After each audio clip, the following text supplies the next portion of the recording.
Dalam formasi yang sangat aneh, ada lebih dari selusin biksu yang dipenjara. Para biksu ini adalah pria dan wanita, dan semuanya memiliki wajah penuh ketakutan. Karena pada awalnya ada ratusan biksu yang dipenjara bersama mereka, namun seiring berjalannya waktu, jumlahnya semakin sedikit, dan pada akhirnya hanya tersisa selusin.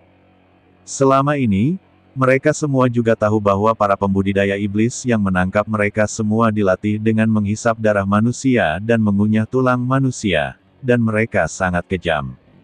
Jadi ketika mereka melihat Tan Rongkun membawa orang ke sini, para biksu ini semua panik, dan beberapa terus berlutut dan memohon belas kasihan, memohon dengan keras.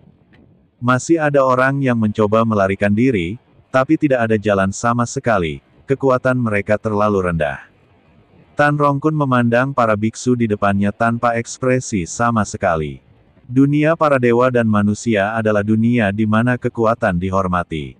Yang lemah adalah sasaran pembantaian.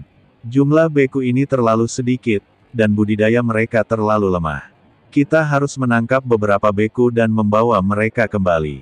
Jika tidak, jika mereka mempengaruhi mundurnya kakak senior, kita akan melakukan dosa besar. Kata Tan Rongkun dengan wajah sedih. Kakak kedua, saya akan membawa orang untuk menangkap beberapa biksu. Jika tidak berhasil, saya akan pergi ke kaki gunung dan menghancurkan beberapa sekte kecil, sehingga kita bisa mendapatkan biksu dalam jumlah besar. Kata Di Chongjing. Tidak, kecuali benar-benar diperlukan, kita tidak boleh pergi ke kaki gunung untuk menangkap orang. Jika kita melakukan ini dan menimbulkan kepanikan dan membuat banyak sekte bersatu untuk menghadapi kita, bukankah kita akan mengulangi kesalahan yang sama beberapa tahun terakhir? Sebaiknya Anda mengajak orang untuk menangkap beberapa biksu di pegunungan dalam Gunung Tianmo. Kali ini ada kompetisi di kota Nanjing, dan banyak biksu pergi ke kota Nanjing untuk menyaksikan pertempuran dan memasang taruhan. Sekarang diperkirakan banyak biksu yang mulai kembali. Seharusnya ada seseorang yang memasuki kedalaman Gunung Tianmo. Kamu bisa memimpin mereka untuk mencegat mereka di tengah jalan. Tan Rongkun memperingatkan Di Chongjing. Jika mereka menangkap orang secara besar-besaran, pasti akan menimbulkan kepanikan, dan juga akan menyebabkan banyak sekte bersatu melawan mereka. Tan Rongkun tidak ingin hal ini terjadi. Itulah sebabnya Tan Rongkun pergi ke keluargamu untuk membantu membujuk sekelompok biksu untuk naik gunung. Selama mereka sampai di sini, para beku ini adalah domba yang menunggu untuk disembelih. Namun siapa sangka jika hal seperti ini terjadi, mustahil bagi keluargamu untuk mengirim biksu ke sekte darah dan tulang di masa depan. Aku mengerti, aku akan memimpin seseorang untuk menyergapmu sekarang. Di Chongjing mengangguk, lalu pergi bersama yang lainnya. Dan Chen Ping dan yang lainnya dipimpin oleh Master Sekte Jiang ke tempat Sekte Darah dan Tulang berada. Tuan Chen, saya kira gerbang darah dan tulang tidak jauh dari sana. Saya sudah bisa merasakan aura jahat dengan jelas. Orang-orang ini pasti telah membunuh banyak orang dan menumpuk tulang-tulang mereka. Master Sekte Jiang mengenal orang-orang seperti Di Chongjing, jadi dia mengikuti Chen Ping dan berkata, saya juga menyadarinya. Meskipun roh jahat ini sangat lemah, saya masih bisa merasakannya dengan jelas. Arah yang kita cari seharusnya benar, tapi jaraknya masih jauh. Chen Ping juga memperhatikan aura jahat. Tetapi setelah Chen Ping selesai berbicara, dia tiba-tiba sedikit mengernyit karena dia menyadari ada lebih dari selusin aura datang ke arahnya. Dan aura ini tidak lemah, dan ada master di alam Mahayana. Chen Ping tidak mengerti mengapa begitu banyak biksu tiba-tiba muncul di kedalaman Gunung Iblis. Saat kesadaran Chen Ping terus menyebar, dia segera menemukan bahwa Di Chongjing ada di antara mereka. Dia pernah bertarung dengan Di Chongjing, jadi tentu saja dia tahu aura orang ini. Orang-orang dari Sekte Darah dan Tulang datang ke sini. Kata Chen Ping, Tuan Chen, apakah orang itu Di Chongjing? Saya tidak menyangka dia akan melarikan diri. Jika dia tidak bersembunyi dengan benar, dia masih berani berkeliaran di Gunung Iblis. Master Sekte Jiang tidak mengerti.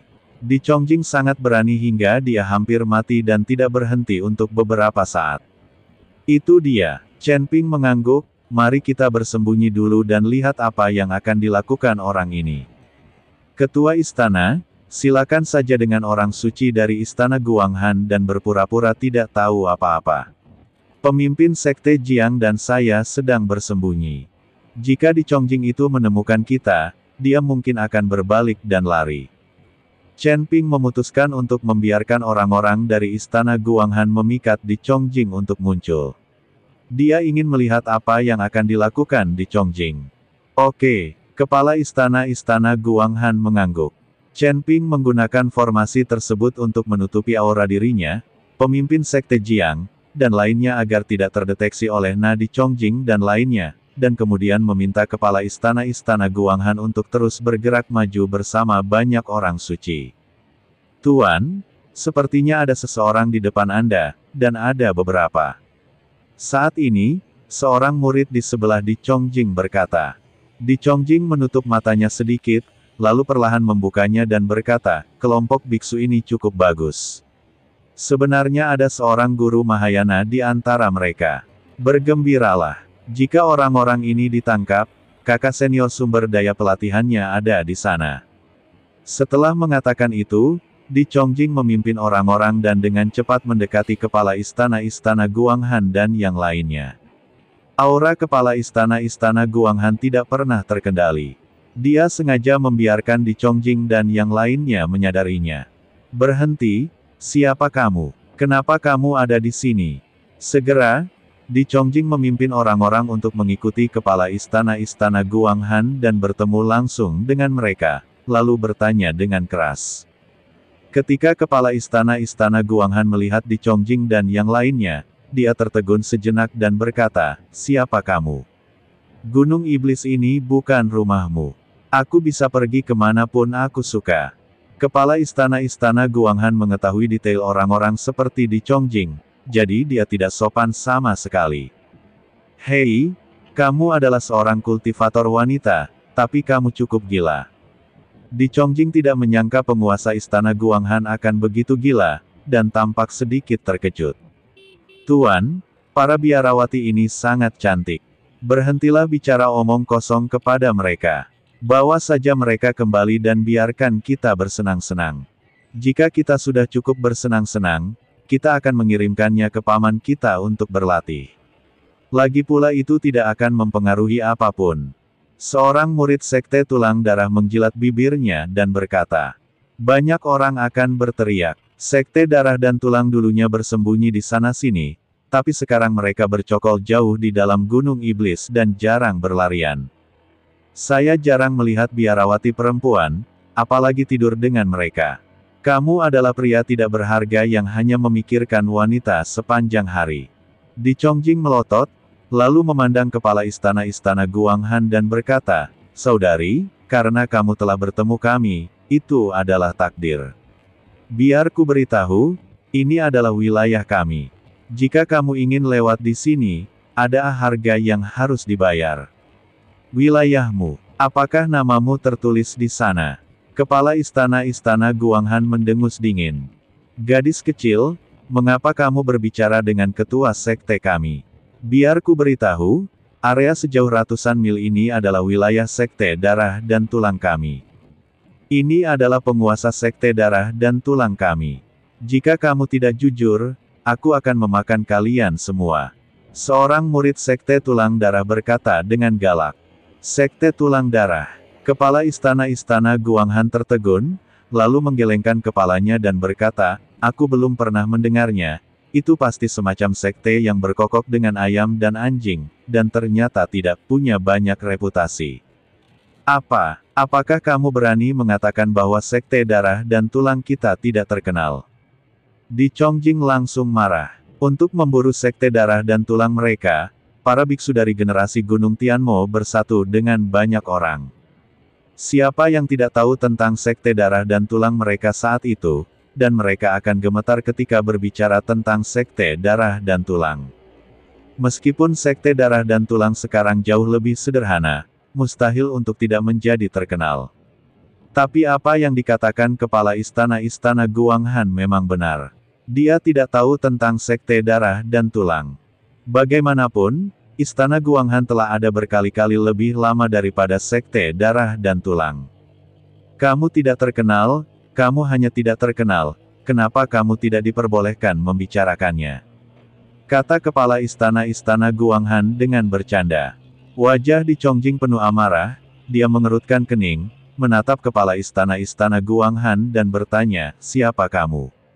Kamu tidak tahu tentang Sekte Darah dan Tulang kami.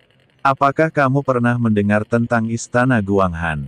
Penguasa Istana Guanghan bertanya. Istana Guanghan. Di Chongjing tertegun, lalu mengangguk, saya pernah mendengarnya, itu adalah sekte yang didirikan belum lama ini di bagian paling selatan Gunung Tianmo. Apakah kamu dari Istana Guanghan? Ya, saya adalah kepala Istana Guanghan. Kepala Istana Guanghan mengangguk. Istana Guanghan berjarak ribuan mil dari sini, dan sebagian besar merupakan daerah pegunungan. Ada juga monster yang merajalela. Apa yang kamu lakukan di sini? Di Chongjing tidak mengerti, Istana Guanghan berada di bagian paling selatan Gunung Tianmo, kenapa dia datang ke sini? Kalau begitu kamu tidak perlu khawatir. Aku bisa pergi kemanapun aku suka. Kata kepala Istana Guanghan sambil mencibir. Melihat ekspresi tak kenal takut di wajah Istana Guanghan, Di Chongjing ragu-ragu sejenak, lalu melambaikan tangannya dan berkata, oke, kamu bisa pergi. Kepala Istana Guanghan tercengang dan bertanya, bukankah kamu mengatakan bahwa ini adalah wilayahmu? Apakah kamu tidak ingin menghentikan kami? Aku tidak akan menghentikanmu. Ayo pergi. Di Chongjing menggelengkan kepalanya. Tuan, mereka. Para murid Sekte Tulang Darah di samping merasa cemas. Banyak sekali biarawati wanita cantik, jika dibiarkan akan sulit ditemukan di kemudian hari. Diam, Di Chongjing melotot, lalu merendahkan suaranya dan berkata, saya sudah lama mendengar tentang Istana Guanghan. Istana ini sangat kuat, dan semua orang tahu sistem esnya. Mungkin membekukan kita semua, manusia es kecil. Petik 2. Dan menurutku kekuatan kepala istana Guanghan tidak lebih buruk dariku. Jika kita benar-benar mengambil tindakan, aku tidak tahu siapa yang akan menang atau kalah. Biarkan mereka pergi dulu, dan tunggu sampai kita kembali untuk menemukan milik kita, kakak senior kedua sebelum membuat rencana. Ternyata Di Chongjing sedikit takut ketika mendengar bahwa dia dari Istana Guanghan. Jangan mencuri ayamnya tapi kehilangan nasinya, nanti merepotkan. Biarkan saja orang-orang dari Istana Guanghan pergi dan diskusikan apa yang harus dilakukan setelah menghubungi Tan Rongkun. Ketika kepala Istana Guanghan melihat Di Chongjing hendak melepaskan mereka, dia bingung sejenak. Dia mengira orang-orang ini akan mengambil tindakan, tetapi saat itu Chen Ping dan yang lainnya akan bergegas keluar dan menangkap mereka penjaga. Namun siapa sangka ketika mendengar bahwa dirinya berasal dari Istana Guanghan, ia langsung menyerah dan ingin membiarkan mereka lewat. Kalian Sekte Darah dan Tulang hanyalah sekelompok pengecut. Kita semua adalah kultivator wanita, namun kita bahkan tidak berani melakukan apapun. Apakah kamu takut dengan nama Istana Guanghan kami? Penguasa Istana Guanghan dengan sengaja memprovokasi Di Chongjing. Kamu sialan. Murid Sekte Tulang Darah di samping merasa cemas dan hendak mengambil tindakan, tetapi dihentikan oleh Di Chongjing. Semakin provokatif kepala istana Guanghan, Di Chongjing semakin merasa bersalah. Dia selalu merasa bahwa pihak lain sengaja mencari masalah. Di Chongjing, yang baru saja meledakkan tubuhnya dan hampir mati, sekarang jauh lebih berhati-hati. Pria baik tidak berkelahi dengan wanita, jadi kamu boleh pergi. Di Chongjing meminta anak buahnya menyingkir. Ketika kepala istana Guanghan melihat provokasi seperti itu, orang ini bahkan tidak mengambil tindakan dan masih bisa menahannya. Kamu pengecut sekali. Kamu bahkan tidak berani mengambil tindakan ketika seseorang memprovokasi kamu seperti itu. Apakah kamu mati sekali dan kamu takut? Chen Ping melihat Di Chongjing terlalu berhati-hati, jadi dia berhenti bersembunyi dan keluar. Di Chongjing, tubuh fisikmu pulih dengan sangat cepat. Karena kamu mati sekali, kamu tidak mau bertobat, dan kamu benar-benar melakukan perampokan di jalan. Itu benar-benar mempermalukan guru dan dia. Master Sekte Jiang memandang Di Chongjing dan berkata dengan jijik. Ketika Di Chongjing melihat Chen Ping, Master Sekte Jiang dan lainnya, ekspresinya tiba-tiba berubah. Dia tidak pernah berpikir bahwa orang-orang dari Istana Guanghan akan bersama orang-orang dari Sekte Jiwa Iblis. Ternyata itu kamu, tak heran kamu ingin merangsangku untuk melakukan sesuatu. Setelah Di Chongjing mengatakan itu, dia berbalik dan lari, tidak peduli dengan murid-murid yang mengikutinya.